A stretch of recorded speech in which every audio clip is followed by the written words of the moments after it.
नमस्कार। जय शिव शंभू, जय भोलेनाथ। बम बम भोले, बोल बम का नारा है, बाबा एक सहारा है। प्रिय भक्तजनों, आज मैं आप सभी के सम्मुख बहुत ही भक्ति में सावन सोमवार और हरियाली सोमवती अमावस्या की कथा लेकर आई हूँ। दोस्तों, सोमवारी कथा को जो मनुष्य सुनता व सुनाता है, उन्हें जीवन में सुख की प्राप्ति होती है। साथ ही उन्हें जीवन में कभी भी आर्थिक संकटों का सामना नहीं करना पड़ता। उनके जीवन में सदा ही खुशहाली बनी रहती है। दोस्तों, यदि आप इस कथा का पूर्ण विश्वास और सच्ची निष्ठा से सुनेंगे तो भगवान श्री हरि आपकी मनोकामना शीघ्र पूरी करेगा। आपके जीवन में खुशहाली आएगी। आप पर भगवान सदा विष्णु की कृपा बनी रहेगी। उनका सदा आशीर्वाद बना रहेगा। दोस्तों, कहानी में आगे बढ़ने से पहले आपसे निवेदन है कि हमारे चैनल को सब्सक्राइब कर दीजिए और लाइक करिए, शेयर करिए और हाँ, सामने बने बेल के बटन को दबाना ना भूलिएगा, ताकि हमारी आने वाली हर नई वीडियो की जानकारी आप तक सबसे पहले पहुंच सके। तो दोस्तों, सुनते हैं सोमवारी अमावस्या की कथा व उसकी शुभ मुहूर्त। सावन के दूसरे सोमवार के साथ बना है सोमवती अमावस्या का शुभ योग। जाने पूजा, शुभ मुहूर्त, व्रत, कथा विधि। आइए जानते हैं इस वीडियो के द्वारा। सावन मास में पड़ने वाली अमावस्या को हरियाली अमावस्या भी कहा जाता है। सूर्य देवता को समर्पित दिन भी इसे माना गया है। भगवान सूर्य को जगत की आत्मा या पिता का कारक भी माना जाता है। इस दिन अमावस्या पड़ने का अर्थ है यह दिन इनसे संबंधित दोषों को दूर करने के लिए सबसे उत्तम दिन है।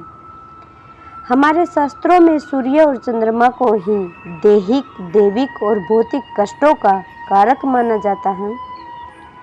यह पूरे वर्ष में एक या दो बार ही पड़ने वाला पर्व बहुत अधिक महत्वपूर्ण माना जाता है। विवाहित स्त्रियों के द्वारा इस दिन पतियों की दीर्घ आयु के लिए व्रत का विधान है। इस बारे में इस व्रत की महत्व, पूजा विधि को जानते हैं। तो आइए शुरू करते हैं। श्रावण सोमवती हरियाली अमावस्या की तिथि।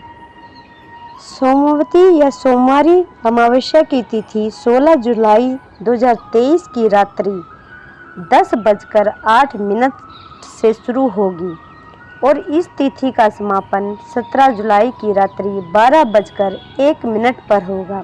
इस दिन पवित्र नदियों में स्नान, ब्राह्मण भोज, गोदान, अन्नदान, वस्त्र, स्वर्ण आदि दान आदि का विशेष महत्व बताया गया है। इस दिन गंगा स्नान का भी विशेष महत्व है। माँ गंगा या किसी भी पवित्र नदी में स्नान कर शिव, पार्वती एवं तुलसी की विधिवत पूजा करें। भगवान शिव पर बेलपत्थर, बेल, फल, मेवा, मिठाई, जनेऊ का जोड़ा आदि चढ़ाकर ओम नमः शिवाय की 11 माला करने से आराध्य कष्टों में भी कमी आती है। सूर्योदय के समय सूर्य को जल में लाल फूल, चंदन डालकर गायत्री मंत्र जपते हुए अर्घ्य देने से दरिद्रता दूर होती है। श्रावण हरियाली सोमवती अमावस्या की कथा आइए जानते हैं। दोस्तों, एक बार एक गरीब ब्राह्मण परिवार था जिसमें पति पत्नी के अलावा एक पुत्री भी थी। पुत्री धीरे धीरे बड़ी होने लगी। उस लड़की में समय के साथ साथ सभी स्त्रियोचित गुणों का विकास हो रहा था। लड़की सुंदर, सुशील, गुणवान थी, लेकिन गरीब होने के कारण उसका विवाह नहीं हो पा रहा था। एक दिन ब्राह्मण के घर एक साधु पधारे, जो कि कन्या के सेवा भाव से काफ़ी प्रसन्न हुए। कन्या को लंबी आयु का आशीर्वाद देते हुए साधु ने कहा कि कन्या की हथेली में विवाह योग रेखा नहीं है। ब्राह्मण दंपति ने साधु से उपाय पूछा कि कन्या ऐसा क्या करे कि उसके हाथ में विवाह योग्य बन जाए। साधु ने कुछ देर विचार करने के बाद अपनी अंतर्दृष्टि से ध्यान करके बताया कि कुछ दूरी पर एक गांव में सोना नाम की दूबी जाति की एक महिला अपने बेटे और बहू के साथ रहती है, जो कि बहुत आचार विचार और संस्कार संपन्न तथा पति परायण है।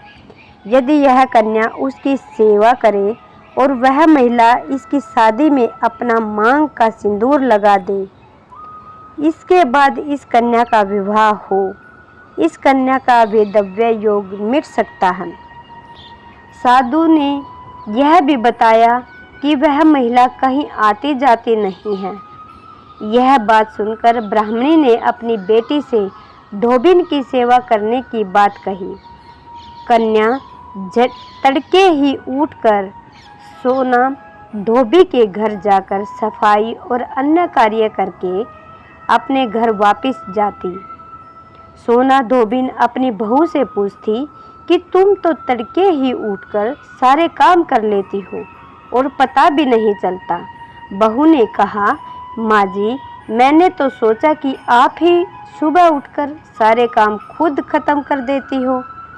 मैं तो देर से उठती हूँ। इस पर दोनों सास बहू निगरानी करने लगी कि कौन है जो सुबह सुबह हमारे घर का सारा काम करके चला जाता है। कई दिनों के बाद धोबिन ने देखा कि एक कन्या मुंह अंधेरे घर में आती है और सारे काम करने के बाद चली जाती है। जब वह जाने लगी तो सोना धोबिन उसके पैरों पर गिर पड़ी। पूछने लगी कि आप कौन हैं और इस तरह छुपकर मेरे घर की चाकरी क्यों करती हैं। तब कन्या ने साधु द्वारा कही गई सारी बातें बताई। सोना धोबिन पति परायण थी, पतिव्रता स्त्री थी, उसमें तेज था। वह तैयार हो गई। सोना धोबी के पति थोड़ा अस्वस्थ थे। उसने अपनी बहू से अपने लौट आने तक घर पर ही रहने को कहा। सोना धोबिन ने जैसे ही अपने मांग का सिंदूर कन्या की मांग में लगाया, उसके पति की मृत्यु हो गई। उसे इस बात का पता चल गया। वह घर से निराजल ही चली थी। यह सोचकर कि रास्ते में कहीं पीपल का पेड़ मिलेगा तो उसे भंवरी देकर और उसकी परिक्रमा करके ही जल ग्रहण करेगी। उस दिन हरियाली अमावस्या थी। ब्राह्मण के घर मिले हुए पूरे पकवान की जगह उसने ईंट के टुकड़ों से 108 बार भंवरी देकर 108 बार पीपल के पेड़ की परिक्रमा की और उसके बाद जल ग्रहण किया। ऐसा कहते हैं कि उसके पति के मुर्दा शरीर में कंपन होने लगा। उसके बाद सोना धोबिन के घर एक पंडित भिक्षा मांगने आया। तब धोबिन ने कहा, मैं पीपल के पेड़ के पास रख के आई हूँ, आप वहाँ से ले लो। तो पंडित जी वहाँ पर गए तो उसने 108 सोने के सिक्के पाए। तभी से पूरे गांव में ढिंढोरा पिटवा दिया गया कि हर सोमवारी अमावस्या का व्रत और पूजा जरूर करें और इस दिन ब्राह्मणों को दान दक्षिणा भी दें। तब से सोमवारी अमावस्या की पूजा विधि की गई है। सोमवारी अमावस्या जैसा साहूकार की बेटी को सुहाग दिया वैसा सबको दो। हे सोमवारी अमावस्या सबके घर में सुख समृद्धि लाए, सबके पतियों की आयु लंबी हो। तो आपको यह सोमवार की कहानी कैसी लगी?